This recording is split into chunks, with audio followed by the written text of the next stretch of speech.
Hi there. In this video we'll be installing a Mercylion hidden Wi-Fi dash camera in my wife's Ford C-Max.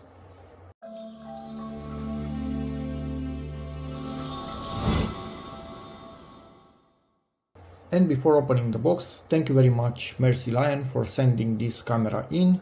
I really look forward to installing it and getting a really OEM look to it, and not something obvious like most dash cameras are nowadays.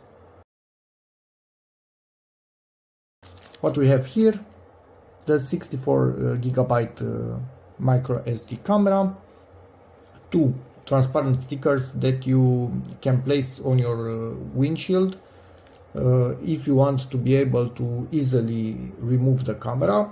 It's not absolutely necessary to use them, only if you want to do that. Obviously a manual in here, but we'll get to that later. I want to take my first look at what we have in here in the box. So, first little thing, this guy is the rear view camera, because I asked if it's possible to get the version that includes a rear view camera, and this is what we got. So it has a wire between it and the front camera that will be run through the inside of the car. And now, yep, prime tool and a USB drive. Okay, I don't know exactly what is on that, we'll see.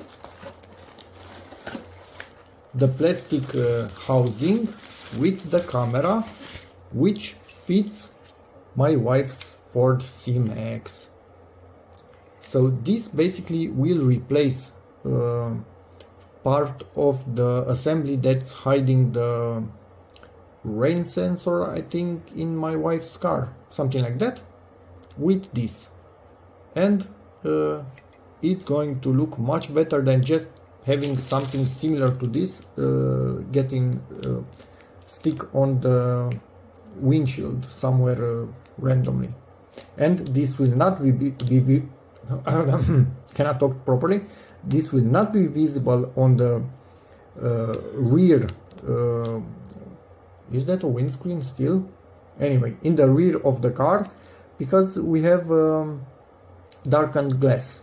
So this is fully looking like stock, and this is not visible at all like stock, obviously. That's perfect. I think this is the connection to the rear camera, if I'm not mistaken, and I think this is where we need to get most likely negative, positive, and probably contact. That would make sense from what I know normally from this type of cameras. And the camera SE right here.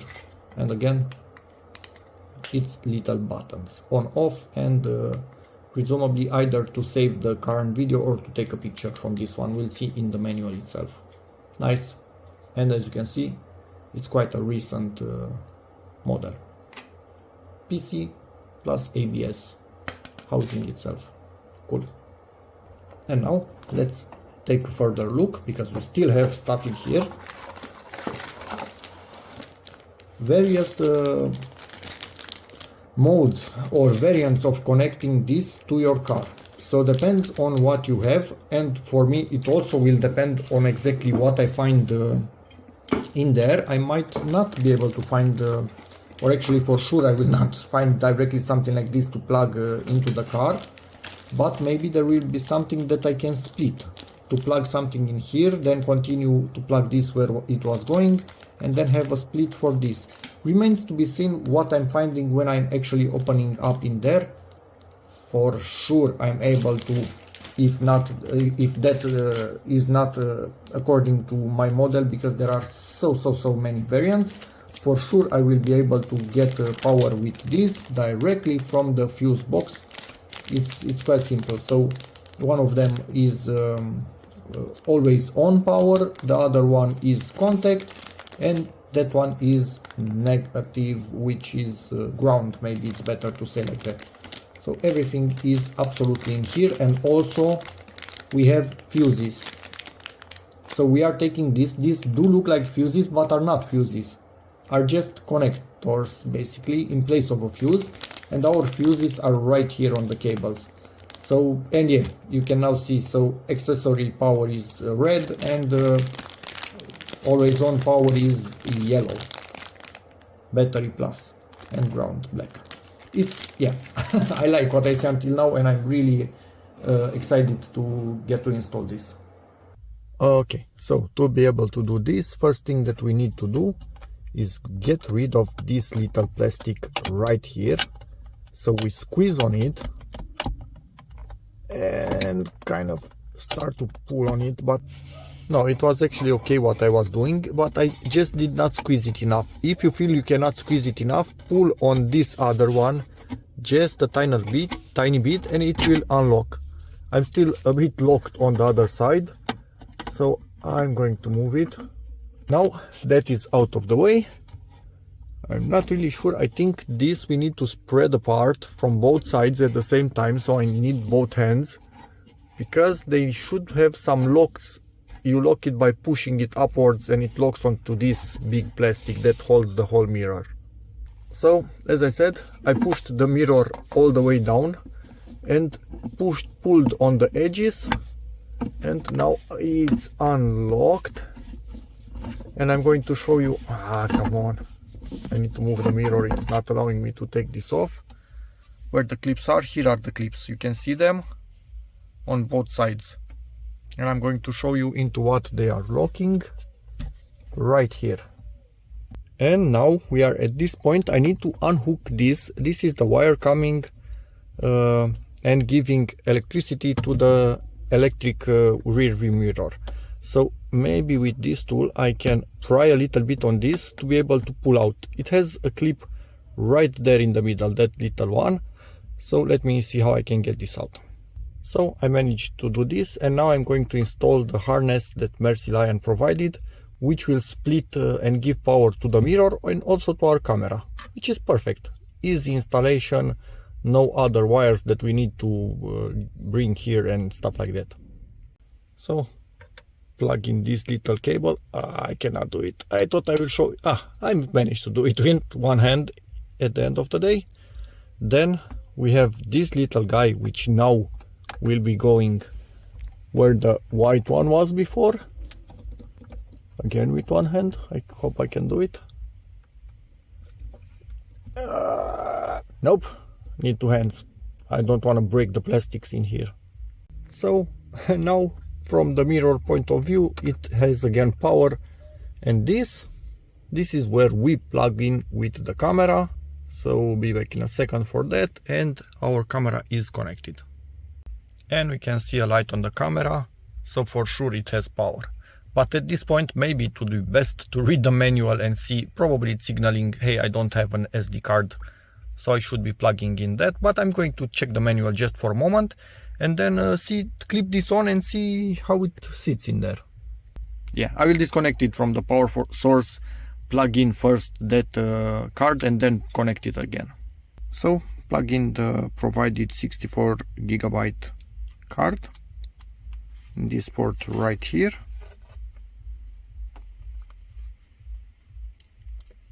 It's locked in place, and now I can connect it again. And here we have the microphone, that silver shiny in there, and in here it should be a bit more copperish. It's a micro switch to reset it if needed. This power and this make it, if you press for more than 2 seconds, I think it will lock the video that it's recording and it will not be deleted, if I understood right from the manual. Now let me test fit this and clip it back in place and see how it looks like from inside and outside. Okay, first time I clip it in, I have all the wires dangling in here. It's extremely hot in here, I'm in the sun, so I might be leaving this for the afternoon. I just want to go outside and see a bit how it looks like from there. So this is the current situation.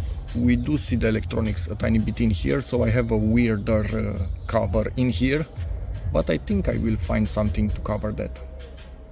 You know what, with everything like this, I just want to do a test and see what the camera itself sees.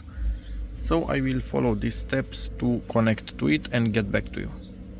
and the blue light is flickering, so the camera is working and recording. Found the app and I'm installing it. App is installed, so now I'm connecting to the camera itself through Wi-Fi.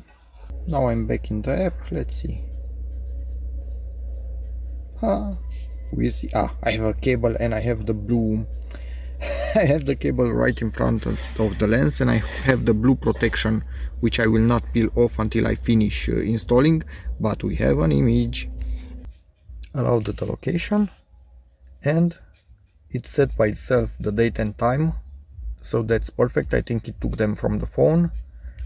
And if you want to play with the settings, you need to stop recording. You can hear the camera beeping. This is the resolution it's recording at. I don't have the rear camera yet connected. Video looping, G sensor, and it actually has parking guard, which is perfect. My wife was asking me if she will get something like that. She will. And you can set whatever you like in here. Yes, this is the initial password of the camera. So yeah, that's perfect. Great. Now let's finish the installation itself. Yes, obviously you can change the name of the Wi-Fi, you can change the password, so all of this is adjustable. Okay, so sometimes I feel like a hoarder for keeping things around the house, other times they are perfect for certain jobs. Let me explain. As you could see, from here on this is exposed. Yes, it's mostly black, but I can still cover it up fully. I could also contact Mercylion. They more than likely have a different housing that fits even better for my wife's car. You know my channel, we always modify stuff, so for me to modify something just a little bit to fit perfectly, it's really easy. What I plan to do, cut a piece of this material, glue it on, and then just cut over right at the edge the perfect shape that this has right here. Or actually I could even put it like this and pre-cut the perfect shape and then glue it. So then on top we will have this color, which is perfect, so we will not see anything inside of this.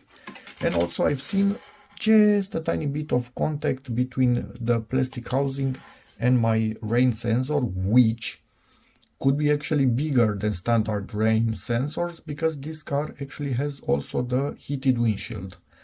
So that one could be a little bit different or a different revision. It's just touching a little bit on this edge. This could go about 1 millimeter higher than it's already going. I could just leave it like this. It doesn't matter at all. It stays there. It doesn't wiggle, doesn't move. But again, it's my channel. We modify stuff. Put just a tiny bit of shoe glue on top of these two pins, which actually act like spacers. This will never perfectly touch your windshield. This keeps it just a tiny bit away. This shoe glue does not really stick to plastic, so I can get it out of here in a moment, fully obviously off camera.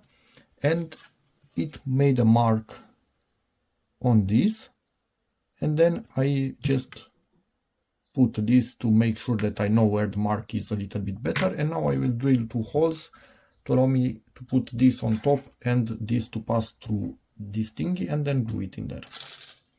Drilled one of the holes with this. Now I'm drilling the second one on top of this paper, because it's soft enough that it will not damage this side of the plastic. Okay, adjusted the pins to fit perfectly in here, and now this was flush with the plastic, so I could properly trace the contour. Let me get this out, and I have the perfect final contour, and I can cut it off before gluing this in place. Okay, so sorry Mercylion for what I'm about to do. I'm going to Dremel just a tiny bit of the case right here to allow it just a smidget higher. Measured with calipers, and I've taken exactly 1 millimeter out of that. Yes, I did plug a few holes by doing that, so I'm going to attempt to unplug them now. unplugged most of the holes to not affect thermals. The ones that are on top of the speaker, because here we have the speaker, don't matter to me that much. I'm interested in thermals to not affect them. These ones, yeah, it will be maybe 20% not as loud, but absolutely no issue for me. And it's ready to go into the car. Just realized something else. The shape for this is not exactly the same.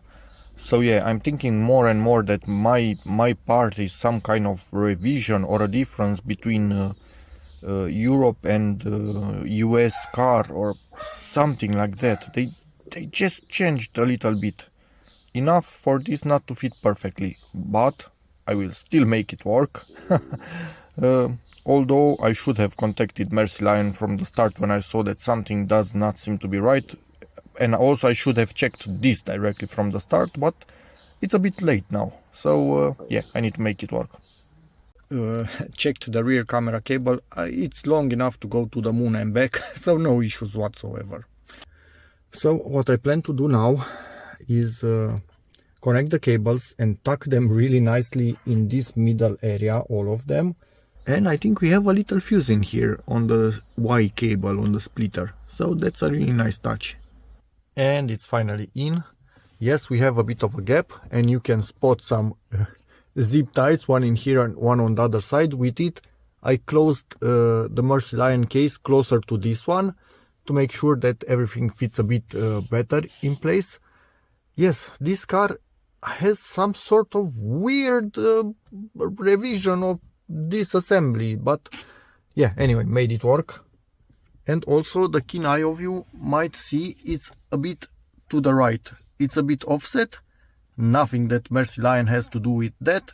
We can thank Ford for that, because if we look at this here, they are also a bit offset to the right compared to the black print on the windshield. And I would say it's looking great. It really looks like it was supposed to be there. But yeah, it's weird. This black print doesn't have the proper shape. This sensor seems to be bigger, and it might have something to do with the fact that, as you can see, we have these little lines going through the glass, so it's a heated windshield. Who knows? Anyway, I made it work as always. I forgot to tell you, I decided to actually leave this right here, so I'm able to connect and disconnect it at any time. And now I'm going to attempt to get the wires through the back of this thing all the way there. So my plan is to force it out, but my plan does not seem to be working at the moment. I was actually right, but be warned, your tool will have the tendency to go basically under this, and that's not what you want. So make sure you put your tool just under the plastic itself to pry it from the ceiling. So it is a bit tricky. Yeah, now this end will just fall out. And yeah, don't start from this end. This is not coming out. Always start from this, but put your tool under, between the metal and the plastic.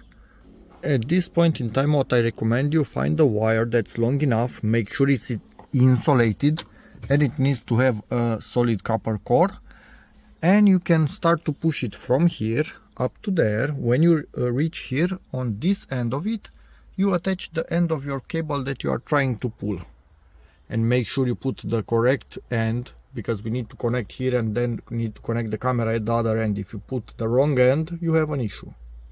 Not working. I need to get all of this off. This area I think has something, some protections in there, some foam or something.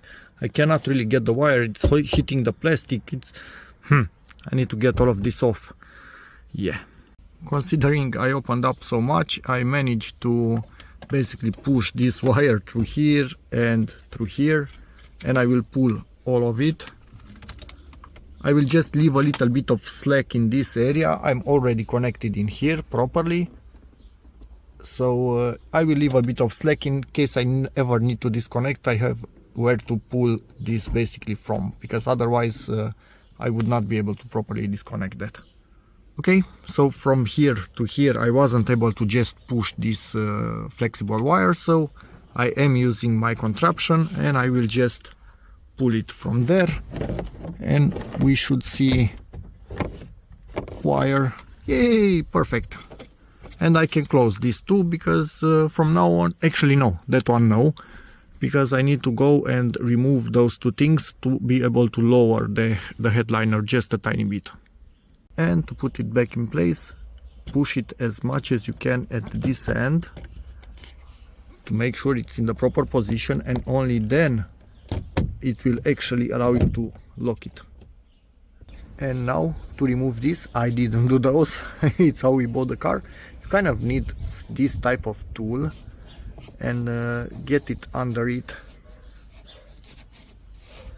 Maybe it's not really the best tool. An inclined one should be even better, but anyway, it's out. And I have my cable right at the end, and I needed to extend this because it wasn't long enough to go from there to here. And I also needed to pull right in this area because we have a crossbeam somewhere around there, and I needed a little bit more room, so I pulled, but not enough to damage anything. Put some insulation tape because there were some sharp edges on the lugs on the ground wires for the heated windshield. Now I'm putting this thing back. This will be a completely separate video. At this point I could basically just dangle the wire, make sure that it reaches this, and when we close it, it would just stay like this. But that's not how we roll, so I want to get it, I want to get it through here, all the way in and under this, and get it out of here. We have a gap, but yeah, that's gonna be fun. This comes in, and I hope I can take this out. I don't know, but I'm going to try anyway. Okay, opened this up. As you can see, it just has clips. It's not unhooked from the sides, but neither do I need to unhook it from the sides. I think you would just pull on it more, but don't care. Maybe this is some crash sensor or what the hell it is, I have no clue. Anyway, or some antenna, and using this as antenna, I don't know. Anyway, so I'm somehow going to get my wire next to here, but I also need to unhook this, and this is just rubber, so probably just pulling on it will unhook it. I will see about that. Managed to unclip this from both ends, pulled my wire through it. It's here. Now I will make sure I don't have too much slack in here, obviously, but still have enough to reach where I need it to. All of the slack cable is in there, tucked away. Now I will just close this thing up. This is closed up. We have the wire here, and I'm getting ready to glue on the camera and connect it, and we should be done. At this point we have the cable all the way from there, coming through the middle, through here. Everything is nicely tucked. Put this back on. This is under the seal once again, coming here and coming here. So let me glue the camera and connect it. And it's glued in place. Did my best to make sure it was looking between these two lines. Not sure how well that went. Maybe I should have had it on and then glue it, but anyway, double-sided tape. I also did not use that plastic that makes it easier to be removed. And now in here I just need to come with the wire, which fell down somewhere around here, connect them together and tuck them away behind this protection with all the other wires. And we're done. And if this isn't a clean install, then I don't know what is.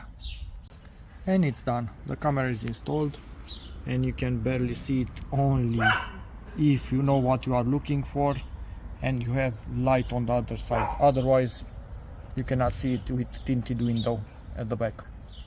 And this is how it looks like from inside. I could have put it just a bit higher, maybe a centimeter, but nah, no issue whatsoever.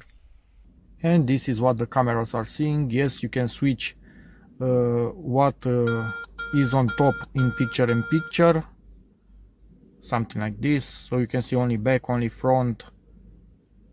If you want front to be top and back to be behind, depends on what you want. So yeah, this is really nice. I'm happy. It was a bit trickier than expected because I had a weird set of plastics in there from Ford. Thanks Ford. But yeah, it's done and it's really nice. So thank you very much Mercylion for sending this. And for anybody watching the video, if you see any mismatch in plastics from the start, contact Mercylion and get it solved with them. The way I did it, by modifying, is the last resort if you know what you are doing and if they agree to that, because obviously after that there's no returning the camera even for warranty. I think that would be my logic. So yeah, but for me, I like what I ended up with. And again, this is how it looks like from the front. Really nice in my opinion. Just one last look. So the mismatch, you basically don't even see it from inside. It's behind the mirror and it's clean all the way to the back. That's perfect. Now let's use this thing.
I was tidying up, cleaned the car, so this did not need to be used. The provided harness from Mercylion worked perfectly. I will keep this for future car modifications. For sure I will need something like this at a point in time. Realized that this is not a USB thumb drive, but it's actually an micro SD card reader. So plug it into the computer and plug the card in here, or plug the card in here and then into the computer. And if you want to have the whole manual on video, I will go quickly through the pages. Feel free to pause at any time. But the app itself is quite self-explanatory, easy to connect, easy to use, no issues whatsoever in my opinion. And obviously, as always, you can ask in the comments how this fares and how it works over the years. And that's about it for this video. Thank you again, Mercylion, and see you in the next one. Bye.